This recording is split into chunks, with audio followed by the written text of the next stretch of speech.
জৰুৰী অৱস্থাৰ দিনটো আমি গণতন্ত্ৰক যি ধৰণে হত্যা কৰা হৈছিল তাৰ ওপৰতো আমি এটা কাৰ্যসূচী প্ৰতি বছৰে পালন কৰোঁ। এইবাৰো আমি পালন কৰিম যে বড়োভূমিত শান্তি সম্প্ৰীতি আৰু সমন্বয়ৰ পৰিৱেশেৰে আমি নিৰ্বাচন খেলিম।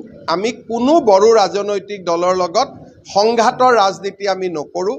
শান্তি সম্প্ৰীতি সমন্বয় এই তিনিটা বস্তু আমি বজাই ৰাখি ইলেকশ্যন। শিলচৰ পৌৰসভাৰ ইলেকশ্যন অক্টোবৰত হ'ব, বিটিআৰৰ ইলেকশ্যন ছেপ্টেম্বৰত হ'ব। সাংবাদিক বন্ধু বান্ধৱীসকল, আজি আমাৰ ভাৰতীয় জনতা পাৰ্টিৰ কেইবাখনো গুৰুত্বপূৰ্ণ সভা অনুষ্ঠিত হয়। আমাৰ ৰাষ্ট্ৰীয় সাধাৰণ সম্পাদক সুনীল বানচাল ডাঙৰীয়া আজি গুৱাহাটীলৈ আহিছিলে। তেখেতে চৰকাৰ আৰু দলৰ সমন্বয়ৰ ওপৰত আমাৰ লগত আলোচনা কৰে আৰু কেইটামান পৰামৰ্শ আগবঢ়ায়।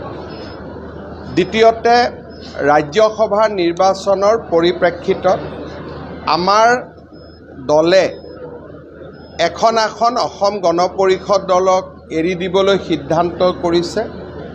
আনখন আসনৰ বাবে 12জন প্ৰাৰ্থীয়ে প্ৰাৰ্থিত্ব আগবঢ়াইছিলে আৰু 12খন আবেদনে আমি নতুন দিল্লীত আমাৰ ৰাষ্ট্ৰীয় কমিটিলৈ আমি প্ৰেৰণ কৰিবলৈ সিদ্ধান্ত গ্ৰহণ কৰোঁ। 12জন ব্যক্তিৰ নাম আপোনালোকে পিছত আমাৰ পৰা ল'ব পাৰিব, কিন্তু যিসকলে আবেদন কৰিছিল সকলো আবেদনে আমি ৰাষ্ট্ৰীয় সমিতিলৈ প্ৰেৰণ কৰিছোঁ। তৃতীয়তে, আমি অলপ দীঘলীয়াকৈ বিটিআৰৰ নিৰ্বাচনৰ সন্দৰ্ভত আমাৰ বিটিআৰৰ 5খন জিলা সমিতি আৰু 5টাতে দায়িত্বপ্ৰাপ্ত মন্ত্ৰী, ৰাজ্যিক যিসকল বিষয়ববীয়া 5খন জিলাত আমি দায়িত্ব দিছিলোঁ, তেওঁলোকৰ প্ৰতিবেদনসমূহ আজি দলে পুংখানুপুংখভাৱে বিবেচনা কৰে। তেওঁলোকৰ প্ৰতিবেদনত এটা কথা প্ৰকাশ পাইছে যে বিটিএডিত দলে 30খন আসনত প্ৰতিদ্বন্দ্বিতা কৰিব পৰাৰ পৰিৱেশ আছে, কিন্তু আমি তেওঁলোকক আকৌ এবাৰ পুনৰ বিবেচনা কৰিব কৈছোঁ যে 30খন আসনত প্ৰতিদ্বন্দ্বিতা কৰিম নে যোৱাবাৰৰ দৰে আমি 26খন আসনত প্ৰতিদ্বন্দ্বিতা কৰিম। অহা এমাহ সময় আমাৰ মন্ত্ৰীসকল আৰু ৰাজ্যিক বিষয়ববীয়াসকলে বিটিএডিত আৰু অলপ সময় কটাব আৰু আমি আশা কৰোঁ যে জুলাই মাহলৈকে আমি এটা নিৰ্দিষ্ট সিদ্ধান্তত উপনীত হ'ব পাৰিম যে 30খনত প্ৰতিদ্বন্দ্বিতা কৰিম নে আমি 25খনত প্ৰতিদ্বন্দ্বিতা কৰিম। ৰাজ্যিক সভাপতি ডাঙৰীয়া, মই, আমাৰ প্ৰভাৰী হৰিশ দ্বিবেদী ডাঙৰীয়া, আমাৰ সাংগঠনিক সম্পাদক ৰাজু ডাঙৰীয়া, আমি সকলোৱে ৰাজ্যৰ শেহতীয়া বান পৰিস্থিতিৰ বিষয়ে আলোচনা কৰোঁ আৰু আমি এটা কথাত সকলোকে পৰামৰ্শ দিছোঁ যে চৰকাৰৰ সমান্তৰালভাৱে আমাৰ দলৰ সকলো কাৰ্যকৰ্তাই যাতে বান বিধ্বস্ত ৰাইজক সহায় কৰাৰ বাবে আগবাঢ়ি যায়। চৰকাৰে কৰিবলগীয়াখিনি নিজৰ দায়িত্ব পালন কৰিব, কিন্তু দলে অতিৰিক্তকৈ প্ৰয়োজন অনুসৰি মেডিকেল কেম্প, ৰাইজৰ লগত থাকি গৰু বা আন পোহনীয়া জীৱ জন্তুৰ খা খবৰ লোৱা, হস্পিটেলাইজেশ্যন হ'লে কাৰোবাক ব্লাড ডনেশ্যন, কাৰোবাক ঔষধ পাতিৰ প্ৰয়োজন হোৱা, যাতে বান বিধ্বস্ত ৰাইজৰ কাষত ভাৰতীয় জনতা পাৰ্টিৰ কাৰ্যকৰ্তাসকল থিয় হৈ থাকে, তাৰ ওপৰতো আজি আমি বিশদভাৱে আলোচনা কৰোঁ। জুন মাহত আমাৰ কেইবাটাও গুৰুত্বপূৰ্ণ কাৰ্যসূচী আছে। 5 জুনত আমাৰ এনভাইৰনমেণ্টেল ডে'। বানপানীৰ পৰিৱেশ অনুসৰি য'ত য'ত বানপানী নাই তাত আমি এনভাইৰনমেণ্টেল ডে' পালন কৰিম। শ্যামাপ্ৰসাদ মুখাৰ্জীৰ আমাৰ বলিদান দিৱস আছে, সেই 23 জুন তাক আমি পালন কৰিব লাগিব।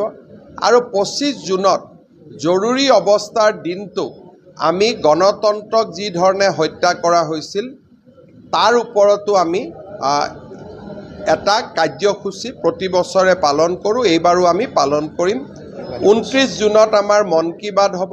তাকো আমি পালন কৰিম। কিন্তু এইবাৰ আমি সিদ্ধান্ত লৈছোঁ যে বান বিধ্বস্ত অঞ্চলত এই কাৰ্যসূচীসমূহ প্ৰতীকী ৰূপত হ'ব আৰু য'ত বান নাথাকিব তাত আমি কাৰ্যসূচীবিলাক নিয়ম আমাৰ পাৰ্টি বা আমাৰ দলৰ সংগঠনৰ নিয়ম অনুসৰি আমি পালন কৰিম। এক প্ৰকাৰ ক'ব গ'লে দিনৰ প্ৰায় 4:30 বজাৰ পৰা এতিয়া 9টা বাজিছে, আমি 4.5 ঘণ্টা সময় এনেধৰণে দলৰ বিভিন্ন কথা বতৰা আলোচনা কৰি পাৰ কৰিলোঁ। আপোনালোকে বহুত দেৰি অপেক্ষা কৰি আছিল, আপোনালোককো ধন্যবাদ জনাইছোঁ। চাওক, হাগ্ৰামা মহিলাৰী আৰু প্ৰমোদ বড়ো দুয়োগৰাকীয়ে দুটা বড়ো ৰাজনৈতিক দল আৰু যথেষ্ট অনাবড়ো মানুহ তেওঁলোকৰ আছে, দুটা ৰাজনৈতিক দলত প্ৰতিনিধিত্ব কৰে। প্ৰমোদ বড়ো UPPL আমাৰ NDAৰ এটা ঘটক দল বা সদস্য দল। তেওঁলোকৰ দুজনকৈ MP আছে, বিধানসভাত বিধায়ক আছে। সেইকাৰণে আমি তেওঁলোকৰ লগত বিশেষকৈ প্ৰমোদ বড়োৰ লগত যিটো মিত্ৰতাৰ সম্পৰ্ক, সেই সম্পৰ্কটো থাকিব আৰু আমাক ৰাজ্যসভা আদি নিৰ্বাচনত হাগ্ৰামা মহিলাৰী দলটোৱেও আমাক সমৰ্থন কৰে। সেইকাৰণে আমাৰ উদ্দেশ্যটো হ'ল যে বড়ো ভূমিত শান্তি, সম্প্ৰীতি আৰু সমন্বয়ৰ পৰিৱেশেৰে আমি নিৰ্বাচন খেলিম আৰু একেবাৰে গৈ তাতে যে ইয়াত কিবা এটা নহ'লে আমি শেষ হৈ যাম, সেই ধৰণে আমি ইলেকশ্যন নেখেলোঁ। কাৰণ বড়ো ভূমিত শান্তি অনাৰ কৃতিত্ব ভাৰতীয় জনতা পাৰ্টীৰ প্ৰধানমন্ত্ৰী নৰেন্দ্ৰ মোদীৰ। আমি প্ৰতিটো পদক্ষেপত লক্ষ্য কৰিম যাতে আমাৰ কোনো এটা প্ৰচেষ্টাই বড়ো ভূমিৰ শান্তি, প্ৰগতি আৰু সমন্বয়ত যাতে বাধা নজন্মায়। আৰু সময়ত এই কামখিনি আমি কেনেকৈ কৰিম, ইলেকশ্যনৰ ওচৰ চাপি অহাৰ লগে লগে এই বিষয়বিলাকত আমি আপোনালোকৰ লগত জনাই থাকিম আৰু আমি কথা বতৰা পাতি থাকিম। অঞ্জলি দৈমাৰীৰ যিটো দল, সেই দলটো এটা বড়ো ৰাজনৈতিক দল। কিন্তু এই ৰাজনৈতিক দলটোৰ বিষয়ে বহুত খবৰ এতিয়াও আমাৰ লগত নাই। তেওঁলোকেনো কিমান চিটত প্ৰতিদ্বন্দ্বিতা কৰিব বা তেওঁলোকৰ কি ধৰণে তেওঁলোক আগবাঢ়ি যাব খুজিছে। কিন্তু ব্যক্তিগতভাৱে অঞ্জলি দৈমাৰীৰ লগত মোৰ হোৱাটছআপত কথা বতৰা হৈ থাকে, সভাপতিৰ লগতো সম্পৰ্ক ভাল। গতিকে তেওঁলোক যদি সঁচাকৈয়ে অন্ততগত্তা ইলেকশ্যনলৈকে খেলেগৈ, তেতিয়া আমি তেওঁলোকৰ পৰিস্থিতিটো আমি নিশ্চয় পজিটিভলি চাম। আমি কোনো বড়ো ৰাজনৈতিক দলৰ লগত সংঘাতৰ ৰাজনীতি আমি নকৰোঁ। শান্তি, সম্প্ৰীতি, সমন্বয়, এই তিনিটা বস্তু আমি বজাই ৰাখি ইলেকশ্যন খেলিম। কাৰণ বড়ো ভূমিত যিসকল অনাবড়ো লোক, তেওঁলোকৰ নিৰাপত্তাৰ দায়িত্ব বিজেপিৰ আছে আৰু বড়ো লোকসকলৰো আত্মনিয়ন্ত্ৰণৰ তেওঁলোকৰ যিটো আকাংক্ষা, সেই আকাংক্ষাক সন্মান জনোৱাৰ দায়িত্বও বিজেপিৰ আছে। গতিকে বিজেপিয়ে এটা সম্পূৰ্ণ পৃথক ৰাজনীতিৰে ইলেকশ্যন খেলিব। শিলচৰ পৌৰসভাৰ ইলেকশ্যন অক্টোবৰত হ'ব, BTRৰ ইলেকশ্যন ছেপ্টেম্বৰত হ'ব। গতিকে তাৰ পিছতে মিচিং কাউন্সিল, সোণোৱাল কাউন্সিল। গতিকে ডিচেম্বৰলৈকে বিধানসভাৰ ইলেকশ্যনৰ আগলৈকে 4টা ইলেকশ্যন হ'ব।